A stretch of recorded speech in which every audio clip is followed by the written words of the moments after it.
Hi, good morning all. നേരം കണ്ട പുലർന്നു വരുന്നതേ ഉള്ളൂ.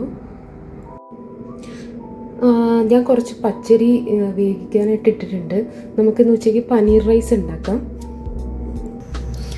അരി ഞാൻ തിളപ്പിക്കാനായിട്ട് ഇട്ടിട്ടുണ്ട്. അരി വെന്ത് വരട്ടെ കേട്ടോ. അപ്പോഴത്തേക്ക് നമുക്ക് ബ്രേക്ക്ഫാസ്റ്റ് എന്താ ചെയ്യുന്നത് നോക്കാം.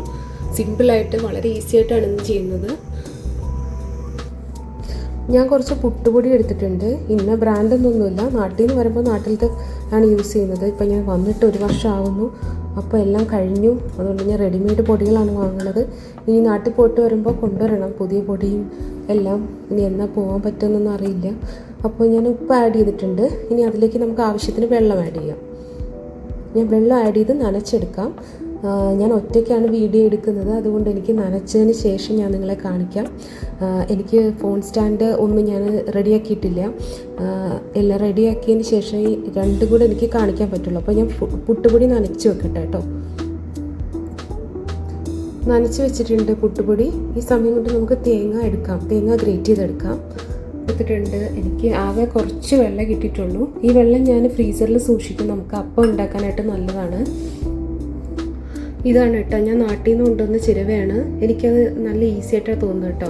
ഗ്രേറ്റ് ചെയ്തെടുക്കാനായിട്ട് ഈസിയാണ് ഇത് വെച്ചിട്ട്. ഈ സമയം കൊണ്ട് ഞാനവിടെ കുക്കറിൽ വെള്ളം വെച്ചിട്ടുണ്ട് ചൂടാക്കാൻ. നമുക്കിനി പുട്ട് ചിരട്ടയിലായിട്ട് നിറച്ചെടുക്കാം. കണ്ടോ, എനിക്കിവിടെ 2 ചിരട്ടപ്പുട്ടിൻ്റെ ഇതുണ്ട്, എന്താണ് ചിരട്ടയുണ്ട്. അപ്പോൾ എനിക്ക് ഒരേ സമയം തന്നെ 2 നിറച്ച് വെക്കാം. ഒരെണ്ണം ആകുമ്പോൾ തന്നെ അടുത്തത് വെക്കാം. പുട്ടുപൊടി ഇതേ കുറച്ച് ഡ്രൈ ആയിട്ടുണ്ട്. കുറച്ചും കൂടെ വെള്ളം ഒഴിച്ച് കൊടുക്കണം കേട്ടോ.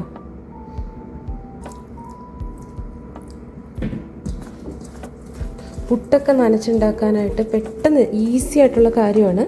നമ്മൾ പുറത്തുനിന്ന് ഫുഡ് ഓർഡർ ചെയ്യേണ്ട ആവശ്യമില്ല. ഒരു പുട്ട്, ഒരു ഗ്യാസ്, ഒരു കുക്കറ്, ഒരു പുട്ടുകുറ്റി, ഇത്രയും മതി. പുട്ടുപൊടി എല്ലാ കടകളിലും വാങ്ങിക്കാൻ കിട്ടും. ഇവിടെയൊക്കെ പിന്നെ ഗ്രേറ്റഡ് തേങ്ങയും ഇപ്പോൾ കിട്ടും. എനിക്ക് തോന്നുന്നു നാട്ടിലും ഇപ്പം ഗ്രേറ്റ് ചെയ്ത് തേങ്ങയൊക്കെ കൊടുക്കുന്ന സ്ഥലങ്ങളുണ്ടാവും. എനിക്കറിയില്ല അതിനെക്കുറിച്ച്. അത്രയും മതി. പുട്ടിൻ്റെ കൂടെ പഴമോ മുട്ടയോ കടലക്കറിയോ ഏതാച്ചാലും പോവും പുട്ട്. ഓക്കെ, നമുക്കിത് നിറച്ച് കൊടുക്കാം.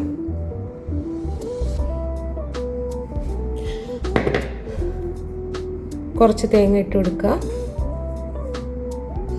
പുട്ടുപൊടി നിറച്ച് കൊടുക്കുക. ഓക്കെ, ഒരിക്കലും അമർത്തി വെക്കാൻ പാടില്ല. പ്രസ് ചെയ്ത് വെക്കരുത്. പ്രസ് ചെയ്ത് വെച്ച് കഴിഞ്ഞാൽ ആ സ്റ്റീമിന് പോകാനായിട്ട് ഇട ഉണ്ടാവില്ല. അപ്പോൾ ഇത് പൊട്ടിത്തെറിക്കാനൊക്കെ ചാൻസ് ഉണ്ട് കേട്ടോ. ലൂസായിട്ട് മാത്രമേ ഇടാൻ പാടുള്ളൂ. മുകളിലും കുറച്ച് തേങ്ങ വെച്ച് കൊടുക്കുക. ഓക്കെ, അടച്ചു കൊടുക്കുക. അടുത്ത് അച്ചെടുക്കാം. നമുക്ക് കുറച്ചുകൂടെ തേങ്ങ ഇട്ട് കൊടുക്കുക. നനച്ച പുട്ടുപൊടി കുറച്ചുകൂടി ഇട്ട് കൊടുക്കുക. കൊച്ചുമക്കൾക്കൊക്കെ ഈ ഒരു ഇത് മതി കിട്ടുക. ഈ ചിരട്ട മതി അവർക്ക്. ഇതന്നെ ധാരാളമാണ് അവർക്ക്. കുറച്ച് തേങ്ങ അടച്ചെടുക്കാം. ഓക്കെ, പുട്ട് ദാണ്ട വെച്ചിട്ടുണ്ട് കേട്ടോ. ഇനിയിപ്പോൾ ഒരു 5 മുതൽ 7 മിനിറ്റ് വരെ ആവി വന്നു കഴിയുമ്പോൾ നമുക്ക് എടുക്കാം. നല്ലപോലെ നേരം പുലർന്നിട്ടുണ്ട് കേട്ടോ. നന്നായിട്ട് പെട്ടെന്ന് വരാൻ തുടങ്ങി. ഇനി ഞാൻ കുറച്ച് ചായ ഇടട്ടെ കേട്ടോ. ചായ കുടിക്കും. രാവിലെയും വൈകിട്ടും ഞാൻ ഓരോ ചായ വെച്ച് കുടിക്കും. ചായ തിളപ്പിക്കാൻ വെച്ചിട്ടുണ്ട്. ഞാൻ ചായ ആക്കട്ടെ കേട്ടോ. പുട്ട് റെഡി ആയിട്ടുണ്ട് കേട്ടോ. ഇതേ ആവി വരുന്ന കാണാമല്ലോ. പെട്ടെന്ന് കൈയെടുത്ത് വെക്കാൻ പാടില്ല. ജസ്റ്റ് ഞാൻ കാണിച്ചതേ ഉള്ളൂ. ഇനി നമുക്കിത് മാറ്റാം, പാത്രത്തിലേക്ക് മാറ്റാം. നമുക്ക് പുട്ട് തട്ടാം. ഇതിനകത്തേക്ക് കാസറോളിലേക്ക് അടച്ചു വെക്കാം. അപ്പോൾ ഇതേ കണ്ടോ, ചൂടാണ്. ചില്ല് മാറ്റി വയ്ക്കാം. ഇതുപോലെ നമുക്കൊരു 3 ചില്ല് ഉണ്ടാക്കിയെടുക്കാം. ഓക്കെ, പുട്ട് അവിടെ ആവുന്നുണ്ട് കേട്ടോ. അടുത്ത ചില്ല് ഞാൻ വെച്ചിട്ടുണ്ട്. ആ സമയം കൊണ്ട് നമുക്ക് പനീർ റൈസ് ഉണ്ടാക്കാം. അതിന് വേണ്ടിയിട്ട് ഞാൻ കുറച്ച് വെളുത്തുള്ളി, സവോള, തക്കാളി എടുത്തിട്ടുണ്ട്. 2 പച്ചമുളകും കൂടെ ഞാൻ ആഡ് ചെയ്യും കേട്ടോ. പിന്നെ ഒരു പിടി മല്ലിയില. ഇനി നമുക്ക് വേഗം തട്ടിക്കൂട്ടി ഒരു പനീർ റൈസ് ആക്കാം. അതിനുവേണ്ടി ഞാൻ എടുത്തിരിക്കുന്നത് ഇവിടെ അമൂലിൻ്റെ പനീറാണ്. നമുക്ക് വീട്ടിലും ചെയ്തെടുക്കാം കേട്ടോ പനീർ. സമയമുള്ളപ്പോൾ ഞാൻ വീട്ടിലും ചെയ്യാറുണ്ട്. ഓക്കെ, ഇനി ഞാൻ ഡ്രസ്സൊക്കെ അയൺ ചെയ്ത് റെഡിയാകുവാണ്. ഇനി റെഡിയായി ഒരു 5-10 മിനിറ്റിനുള്ളിൽ ഇറങ്ങും. ഓക്കെ, ഇനി നമുക്ക് വൈകിട്ട് കാണാം. ബൈ. Hi, good evening. ഞാൻ ഓഫീസിൽ നിന്ന് തിരിച്ചെത്തിയിട്ടുണ്ട്. ചായ കുടിക്കാൻ പോവാണ് കേട്ടോ. ചായയുടെ കൂടെ ഞാനൊരു അച്ചപ്പമാണ് എടുത്തു വെച്ചിരിക്കുന്നത്. അപ്പോൾ ഇനി ചായ കുടിയൊക്കെ കഴിഞ്ഞിട്ട് നമുക്ക് വൈകിട്ട് കാണാം. ഡിന്നറിന് എന്താണെന്ന് അപ്പോൾ ഞാൻ ഷെയർ ചെയ്യാം. ഇത് ഒരു ഫാവ ബീൻസ് എന്ന് പറഞ്ഞൊരു ബീൻസാണ്. നമ്മൾ ചനയൊക്കെ ചെയ്യുന്ന പോലെ തന്നെ നമുക്കിത് ഉള്ളി, തക്കാളി, മല്ലിയില, നാരങ്ങ നീരൊക്കെ ഒഴിച്ച് എടുക്കാം. ഫാവ ബീൻസ് എന്ന് പറയുന്നത് നല്ലതാണ്, പ്രോട്ടീൻ റിച്ച് ആണ്.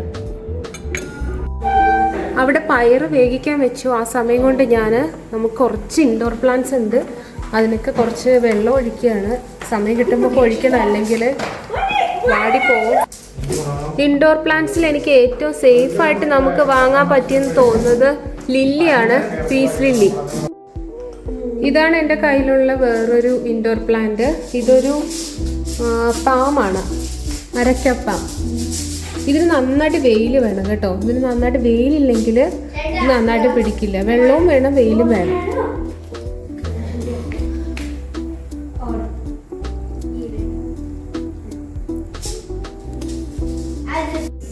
നമ്മൾ പയറുതോരന് വേണ്ടി അരച്ചെടുക്കുകയാണ്. കുറച്ച് തേങ്ങ, വെളുത്തുള്ളി, ജീരകം, പച്ചമുളക്, 2 കറിവേപ്പിലയും കൂടെ ഇടും കേട്ടോ. നമുക്ക് അരച്ചോണ്ട് വരാവേ. പയറുതോരനൊന്ന് ചതച്ചോണ്ട് വന്നിട്ടുണ്ട് കേട്ടോ. ഓക്കെ, അപ്പോൾ നമ്മുടെ ഡിന്നർ റെഡി ആയിട്ടുണ്ട്. കഞ്ഞി, പയറ്, പപ്പടം, അച്ചാർ. ഇതാണ് കേട്ടോ നമ്മുടെ ഡിന്നർ ഇന്നത്തെ. അപ്പോൾ ഇന്നത്തെ ഡേ നമ്മുടെ കഴിഞ്ഞു. ഇനി നമ്മളൊരു മൂവി എന്തെങ്കിലും കാണും, ഉറങ്ങും. നാളെ നമ്മുടെ വീക്കെൻഡാണ്. അപ്പോൾ നമുക്ക് നാളെ കാണാം. എല്ലാവർക്കും നല്ലൊരു ദിവസം ആശംസിക്കുന്നു. Okay, by.